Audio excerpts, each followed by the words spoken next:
सर्वांना सर्वप्रथम क्रांतिकारी जय भीम जय संविधान। मी Shashikant Darole, Republican Party of India उत्तर महाराष्ट्र अध्यक्ष, तसेच महार वतन हक्क सेवाभावी प्रतिष्ठान महाराष्ट्र अध्यक्ष।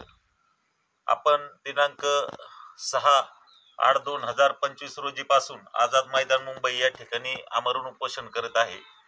आपल्या आमरण उपोषणाचा विषय आहे महार वतन जमिनी आमच्या महार वतनदारांना तसेच महार वतनदारांच्या वालिवारसांना पुन्हा रिस्टोर करा, परत करा।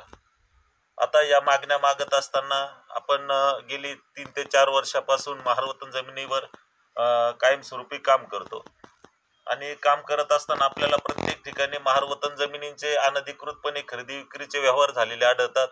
तसेच काही ठिकाणी धाकदडपशाही कुणी बळकवलेल्या जमिनी आढळतात। काही ठिकाणी आपल्या जमिनी अनधिकृतपणे प्रशासनाने ताब्यामध्ये घेतलेल्या आढळतात। या सर्व जमिनींचा विचार करून आपण यासाठी महार वतन हक्क सेवा प्रतिष्ठानच्या वतीने आपण महाराष्ट्रामध्ये काम करण्याचे ठरवलेले आहे आणि त्या अनुषंगाने आपण मागील 6 ते 7 वेळेस आपण नाशिक आयुक्त कार्यालय असू द्या, पुणे आयुक्त कार्यालय असू द्या, तसेच इतरही ठिकाणी आपण आमरण उपोषण केलेले महार वतन जमिनी संदर्भामध्ये। तसेच 20/1/2024 रोजी आझाद मैदान या ठिकाणी आपण पहिले मंत्रालयाला माहिती देण्यासाठी आणि मंत्रालयाच्या संगनमताने आपले काहीतरी कुठं काम होईल या अनुषंगाने आपण आझाद मैदान मुंबई या ठिकाणी आमरण उपोषण केलं होतं। त्या आमरण उपोषणामध्ये आपल्याला आपल्या 3 मागण्या मान्य केलेल्या होत्या, परंतु एक मागणी का आपली मान्य झालेली नव्हती। आता ती मागणी अशी होती की महार वतन जमिनींना कुळ लागलेलं आहे आणि त्या कुळ जे लागलेलं आहे ते बेदखल करा अशी आपण जी मागणी करतो त्या मागणीला राज्य सरकारने सुद्धा त्यावेळेस काही कुठल्या पद्धतीचा विचार विनिमय केला नाही आणि त्यांनी तो प्रश्न तसाच प्रलंबित ठेवलेला होता। त्याच्यानंतर आपल्या ज्या मागण्या मान्य झालेल्या होत्या की महार वतन जमिनी महार वतनदारांना पुन्हा रिस्टोर करा, तसेच महार वतन जमिनीवर झालेल्या अनधिकृत खरेदी विक्रीचे व्यवहार रद्द करा, तात्काळ रद्द करा। त्याच्यानंतर महार वतन जमिनी पुन्हा ज्या ग्रँट झालेल्या नसतील, ज्या काही प्रशासनाकडे असतील त्या सर्वे करून पुन्हा महार वतनदारांना त्यांच्या वालिवारसांना रिस्टोर करा अशा आपण मागण्या केल्या। त्या मागण्याच्या अनुषंगाने आपल्याला त्यावेळेस आपल्या त्या मागण्या पूर्ण झाल्या होत्या आणि त्याच्यानंतर आपण त्यांनी असं आपल्याला प्रश्न केला होता की अनधिकृत म्हणजे काय, नक्की काय तुमचं म्हणणं काय। तर त्या अनुषंगाने आपण गेली उपोषण सुटल्यानंतर 1.5 वर्ष संपूर्ण महाराष्ट्रामध्ये फिरायचं ठरवलं होतं। त्याच्यामध्ये आपण सातारा जिल्हा झालं, पुणे जिल्हा झालं, अहमदनगर जिल्हा झालं, नाशिक जिल्हा झालं, तसंच औरंगाबाद जिल्हा झालं। या जिल्ह्यामध्ये जाऊन आपण महार वतन जमिनींची चांगल्या प्रकारे शहानिशा केली। महार वतन जमिनी कुठे कुठे किती आहेत आणि त्या कशा प्रकारे त्याचा खरेदी विक्रीचा व्यवहार अनधिकृत झालेला आहे हा आपण सगळा सारांश काढला होता। त्याच्यामध्ये आपल्याला असं सापडले की महार वतन जमिनीचे जे काही खरेदी खत आहेत हे खरेदी खत जिल्हाधिकारी यांची पूर्व परवानगी घेतल्याशिवाय हे खरेदी खत ग्राह्य धरल्या जात नाही आणि त्या जमिनी महार वतनच्या जमिनी ह्या कुणाला बेकायदेशीरित्या अनधिकृतपणे ताबा घेण्याचा अधिकार नाही। मग आपण या अनुषंगाने आपण प्रत्येक ठिकाणी 17 विनिमय घेतले, म्हणजे प्रत्येक ठिकाणी आपण माहिती घेतली, काही आपल्या वतनदारांच्या भेटीगाठी घेतल्या। त्याच्यानंतर ज्या ठिकाणी अनधिकृतपणे खरेदी विक्रीचे व्यवहार सापडले असे ते कसे झाले अनधिकृत व्यवहार त्याची आपण चौकशी केली। त्याच्यामध्ये आपल्याला असं निदर्शनात आलं की प्रत्येक ठिकाणी महार वतन जमिनींचे जर जिल्हाधिकारी यांची पूर्व परवानगी घेतली नसेल आणि घेतही नाही, परंतु महार वतन जमिनींचे साठेखत करायचं आणि साठेखत करून त्या साठेखत बरोबर एक कुलमुक्तार पत्र करून घ्यायचं। आता ते कुलमुक्तार पत्र करते वेळेस त्या कुलमुक्तार पत्रामध्ये जमिनींचे हस्तांतरण परवानगी असू द्या, जमीन खरेदी विक्रीचे व्यवहार असू द्या, जमीन पुन्हा कुणाला गहाणखत करायचे असू द्या, जमिनीचा ताबा घेण्याचा असू द्या, असे कित्येक प्रकार म्हणजे 15 ते 16 प्रकार त्या कुलमुक्तार पत्रामध्ये नोंदणी करून घेतले जातात।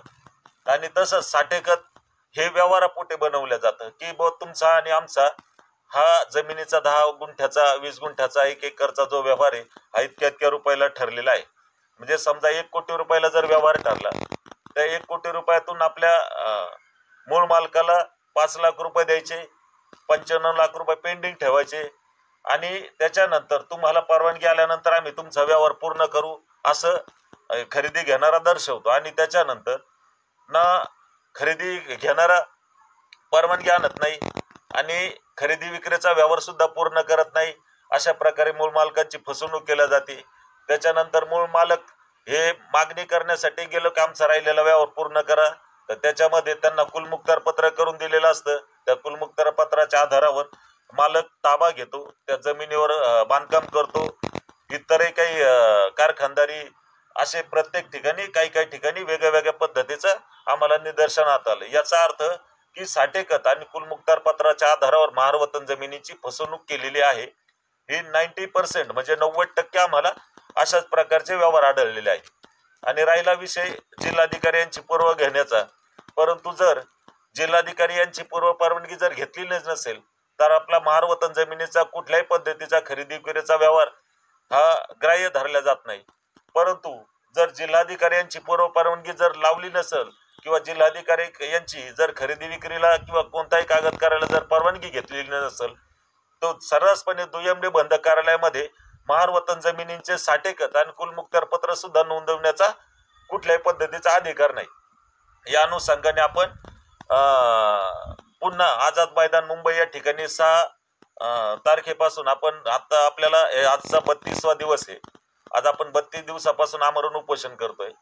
या 32 दिवसामध्ये आपण सरप्रशासनाबरोबर याच पद्धतीच्या आपलं जे म्हणणं आहे की साठेकत कुलमुक्तार पत्र जे बेकायदेशीर झालेले असतील ते बेकायदेशीर साठेकत कुलमुक्तार पत्र तात्काळ रद्द करा आणि मूळ मालकांना पुन्हा जमीन रिस्टोर करा. आणि ज्यांची फसवणूक झालेली असेल अशा फसवणुकीच्या व्यवहारावर सदर जे जमीन घेणारे असतील आणि ज्यांनी फसवणूक केलेली असेल अशांवर अनुसूचित जाती जमाती ॲट्रॉसिटी अंतर्गत गुन्हे दाखल करण्याची मागणी आम्ही केलेली आहे. आता त्याच अनुषंगाने आपलं जे काम चालू आहे त्याच्यामध्ये आपल्याला आतापर्यंत 3 बैठका झालेल्या आहेत. 3 बैठकीमध्ये आपली पहिली बैठक ही महाराष्ट्र राज्याचे सचिव धारुडकर यांच्याबरोबर झाली होती. त्याच्यानंतर दुसरी बैठक आपली सचिवांबरोबर झाली आणि तिसरी बैठक आपली 21 दिवसानंतर आपली चंद्रशेखर बावनकुळे महाराष्ट्राचे राज्याचे महसूल मंत्री यांच्यावर बैठक झाली. त्या अनुषंगाने त्यांनी जो अहवाल सादर करायला लावलेला आहे तो त्वरित अहवाल सादर करायला लावला होता आणि त्या अनुषंगाने आता तो अहवाल सादर होतोय. तो अजून काही झालेला नाही. परंतु माझं सगळ्या समाज बांधवांना एक म्हणणं आहे की आपल्या जर जमिनी ह्या महारवतन जमिनी ज्या आहेत या कुठेही काही फुकटच्या मिळालेल्या जमिनी नाही. आपल्या पूर्वजांच्या कष्टाचा मोबदला म्हणून आपल्याला या जमिनी मिळालेल्या आहे. आणि आपण इतक्या हलगर्जीपणाने ज्या आपल्या जमिनीकडे बघतोय, आपण इतकं शांततेमध्ये आपल्या जमिनींचे अनधिकृत खरेदी विक्रीचे व्यवहार झालेले आहेत, तरी आपण शांततेत बसलेलो आहोत. हे गोष्ट पटण्याजोगी नाही. कारण आपण किती दिवस शांततेमध्ये आपण शांत बसणार. आज आपल्याला आपल्या मुलाबाळांच्या भविष्याचा विचार केला पाहिजे. आपल्या जमिनी पुन्हा आपल्याला मिळालेल्या पाहिजे. या जमिनीसाठी जो लढा सुरू आहे आपल्या आझाद मैदान मुंबई या ठिकाणी, आपण या आंदोलनामध्ये सहकार्य केलं पाहिजे, सपोर्ट दिला पाहिजे. आपल्या तक्रारीच्या अनुषंगाने आपण प्रत्येक वेळेस आवाज उचलतो, त्या आवाजाला आपणही उठाव दिला पाहिजे. आणि याच्यामध्ये पक्ष, संघटना, गट, तट हे सगळे सोडून ही जो आपलं काम चालू आहे आपल्या सर्व समाज बांधवांच्या हितासाठी चालू आहे, आपल्या मुलाबाळांच्या भवितव्यासाठी चालू आहे. आणि ही काही माझ्या एकट्याची काही कुठल्या पद्धतीचा लढा नसून आज तुमच्या सगळ्यांचा लढा आहे. आणि या लढ्याला आपण सगळ्यांनी जर मिळून लढलो तर आपण नक्कीच याच्यामध्ये यशस्वी होऊ. परत याच्यामध्ये एक मागणी नक्कीच करतो